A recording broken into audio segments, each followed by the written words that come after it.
கொல்லப்பட்டு விழுந்து கிடக்க பெருங்கோபம் கொண்டு ஒருவர் கூட மிச்சமாகாமல் அனைவரையும் கொன்று குவித்தார். இப்படி கடுங்கோபத்தோடு சண்டையிட்ட வாசுதேவ கிருஷ்ணரிடம் பப்ருவும் தாருகனும் சொன்னதை கேளுங்கள். வாசுதேவ கிருஷ்ணரிடம், பகவானே, இங்கு கூடியிருந்த அனைவரும் உம்மால் கொல்லப்பட்டனர். பலராமரை காணவில்லை. அவரிடத்தை தேடுங்கள். அவர் இருக்குமிடம் செல்வோம் என்றனர். பிறகு வாசுதேவரும் தாருகனும் பப்ருவும் பலராமர் இருக்கும் இடத்தை நோக்கி வேகமாக சென்றனர். அளவற்ற பராக்கிரமுள்ள பலராமர் யாரும் இல்லாத இடத்தில் மரத்தினடியில் சிந்தனையில் அமர்ந்து இருந்ததை பார்த்தனர்.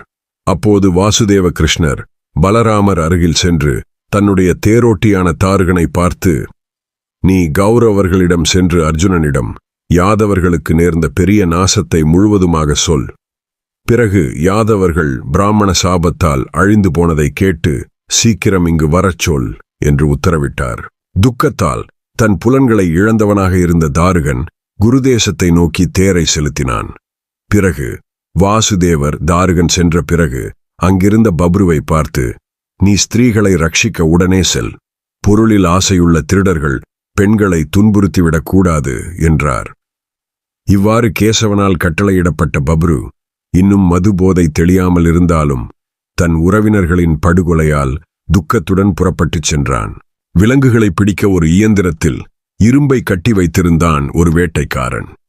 யாதவ வீரனான பப்ரு தனியாக சென்று கொண்டிருந்த போது அந்த இரும்பு திடீரென இவன் மீது விழுந்து கேசவனின் கண்முன்னே உயிரை பறித்துவிட்டது.